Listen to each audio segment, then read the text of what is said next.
Muy bien, buenos días a todos, hermanos. Buenos días. Hermoso día para estar nuevamente aquí en la casa de oración, en la casa de Dios, rodeando estos símbolos, estos sencillos símbolos, pero que tienen un tremendo mensaje: el pan y el vino. Y yo, mientras estaba allí en mi lugar, estaba cantando,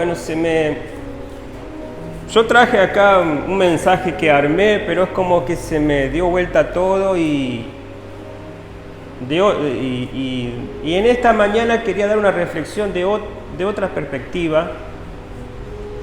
Y como decía, trayendo de nuevo lo que Mauro decía, que esta reunión no es un velorio,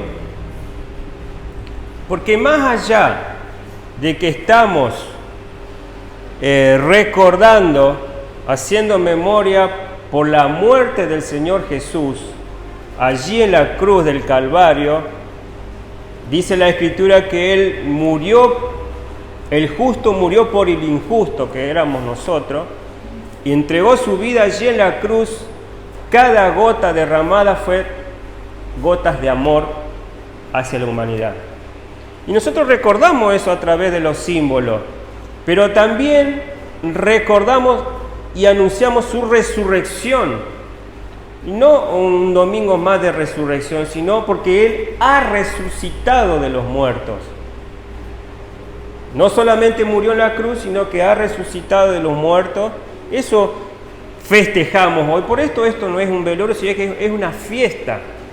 Y no solamente su muerte, su resurrección festejamos, hacemos memoria, sino que también anunciamos su pronto regreso en gloria. Amén por eso, porque la iglesia está expectante en este tiempo, esperando su pronto regreso en gloria.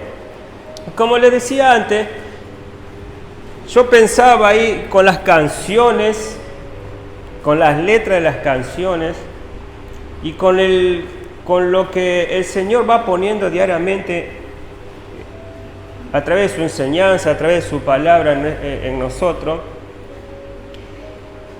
Y hoy en este tiempo, en el periodo de la gracia, en este tiempo, contra todo pronóstico que hay allí afuera, pronósticos negativos que muchas veces hay, en cuanto a la familia, en cuanto a lo político, a lo económico, y todas esas desventajas que uno hay allá afuera. Hay un grupito acá que hoy se ha congregado. ¿Por qué?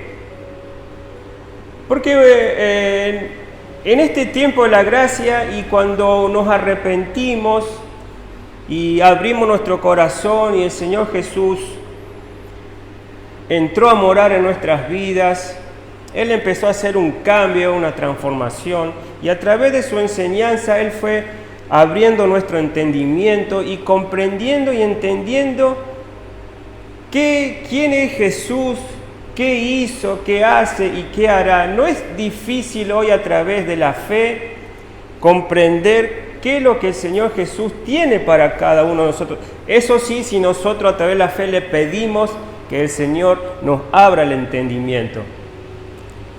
Y yo le escuchaba las canciones y sobre todo pronóstico, como le decía antes, hoy estamos aquí. Caso contrario, aquellos primeros cristianos de la iglesia primitiva no le habrá sido fácil. Y bueno, y eso es lo que yo le quería hablar hoy en esta mañana. Y vamos a leer San Marcos capítulo 8. Marcos capítulo 8, versículo 27 al 30.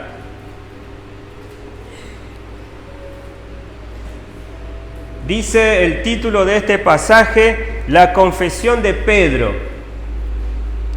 Y dice la Escritura, versículo 27 del capítulo 8 de Marcos: salieron Jesús y sus discípulos por las aldeas de Cesarea de Filipo, y en el camino preguntó a sus discípulos, diciéndoles: ¿quién dicen los hombres que soy yo? Los discípulos, ellos les contestaron o les respondieron: unos dicen que Juan el Bautista sos, otros Elías, y otros dicen algunos de los profetas. Decían la multitud, ¿no? La gente. Que esa era la opinión que tenía la gente en general. Y ahora Jesús le hace una pregunta más personal. ¿Y vosotros, quién decís que soy? Respondiendo, Pedro le dijo: tú eres el Cristo. Pero él les mandó que no dijesen esto de él a ninguno. Y la reflexión en esta mañana, mi querido hermano, es que este pasaje es el punto central del Evangelio. Porque, ¿por qué? Porque tiene un profundo mensaje, una enorme relación de aquí en adelante en base al desarrollo del ministerio de Jesús. De aquí en adelante va a ser muy importante las enseñanzas que Jesús le ha de dar a su discípulo y el desarrollo del ministerio de Jesús de aquí en adelante. Muy bien. El Evangelio de Marcos, al principio podemos ver las enseñanzas doctrinales del Señor Jesús y de sus variados milagros, en el cual sus discípulos pudieron estar atentos, escuchando y viendo qué es lo que el Señor Jesús hacía.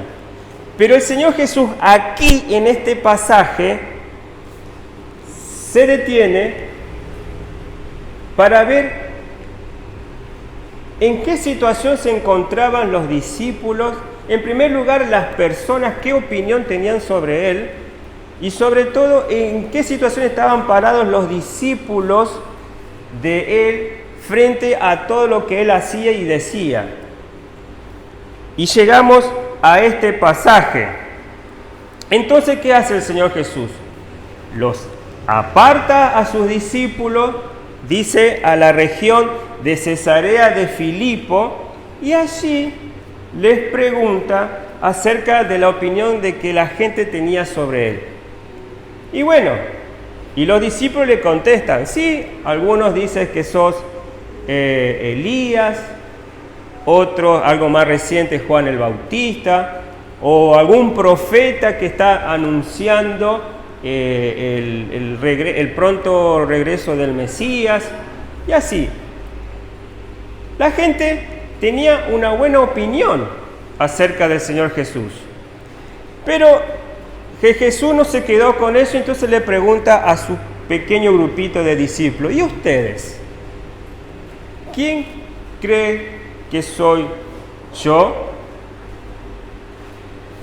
Entonces, como sabemos, el impetuoso Pedro les dice allí en el versículo 29, le dice: tú eres el Cristo.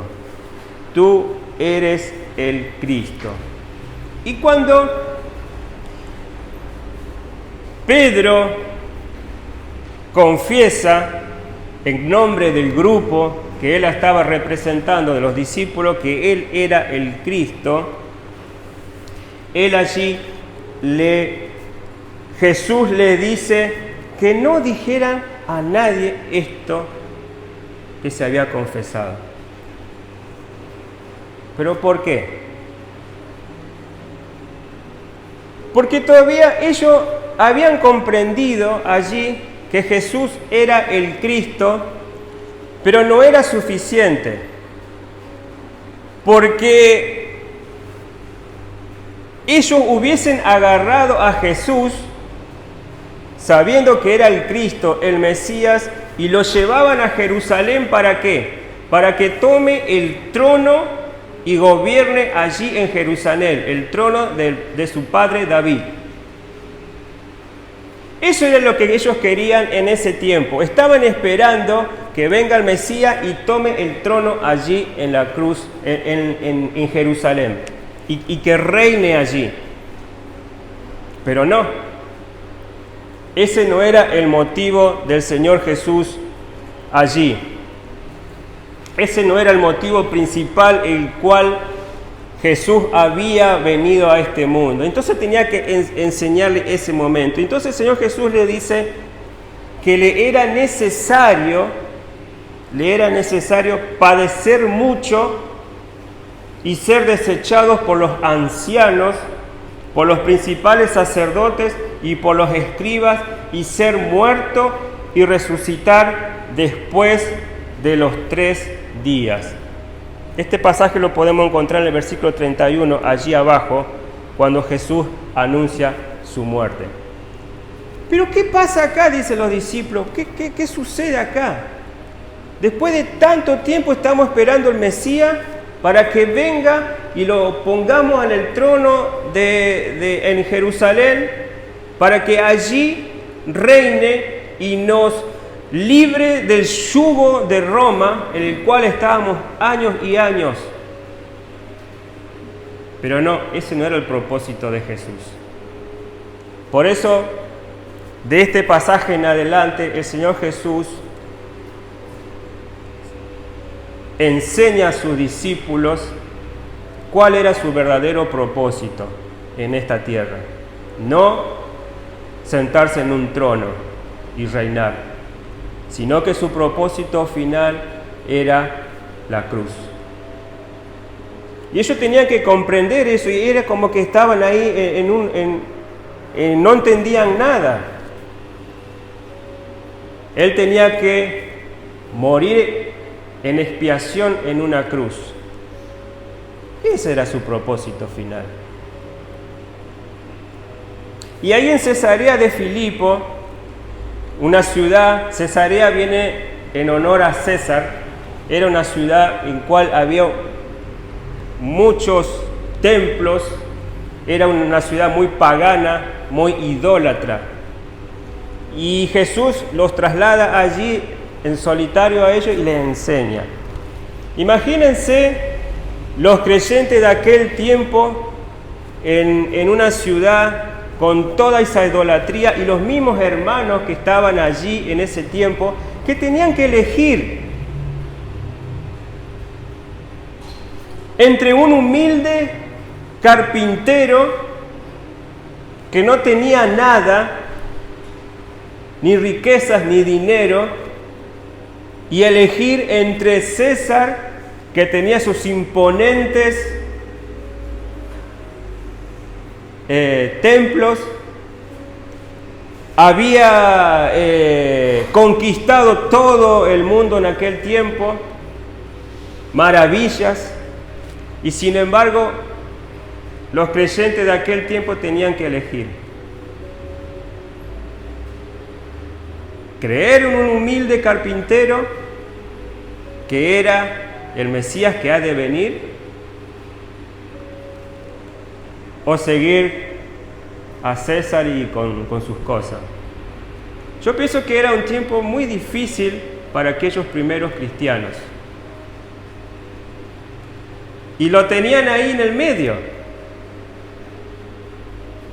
Y tenían buena opinión de este Señor Jesús, pero no podían comprender que el que estaba en medio de ellos era ese Mesías que estaban esperando, y que no iba a reinar en un trono, porque si fuera por Pedro y los demás ya lo hubiesen agarrado y lo sentaban en un trono, porque ellos estaban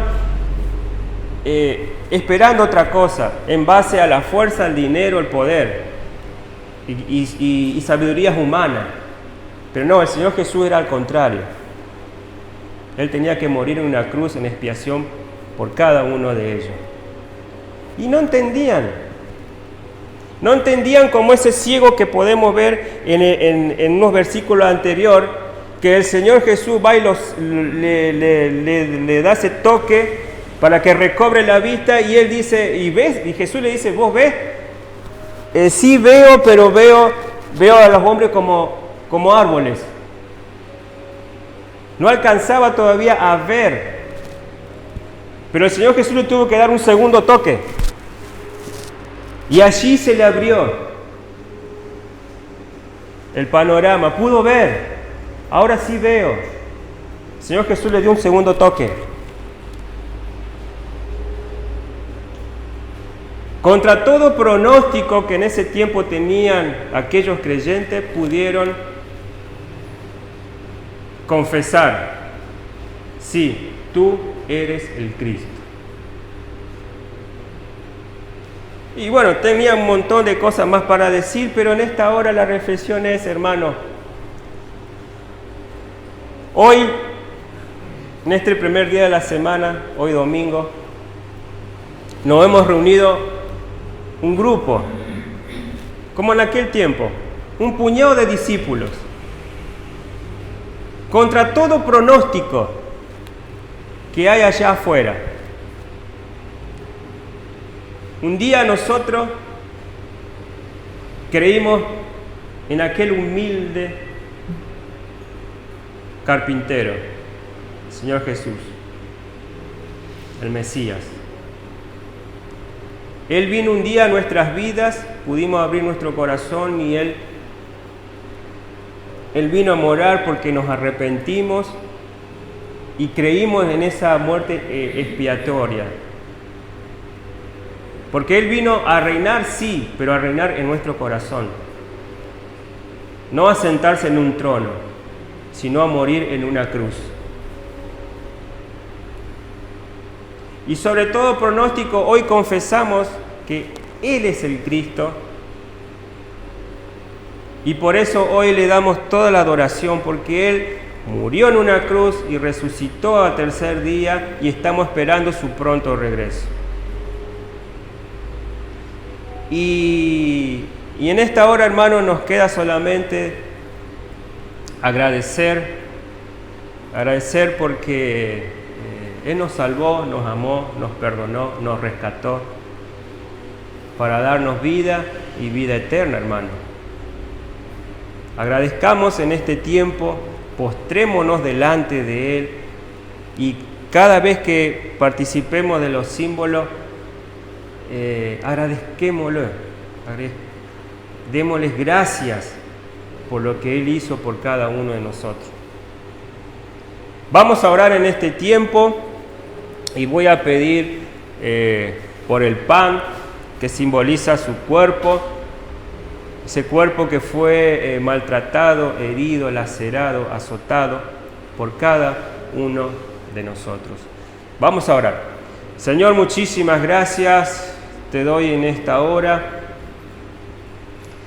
Gracias, Señor, porque tú viniste a este mundo no a ocupar un trono, no a reinar un mundo, sino a ocupar el trono en nuestro corazón, en nuestras vidas, a través de tu muerte allí en la cruz. Tú viniste con el propósito de morir en una cruz. Y en esta hora, contra todo pronóstico, un grupo de tus hijos se ha reunido porque un día te hemos aceptado en nuestro corazón. Reconocimos nuestra condición delante tuyo y nos arrepentimos delante de ti. Creímos en tu obra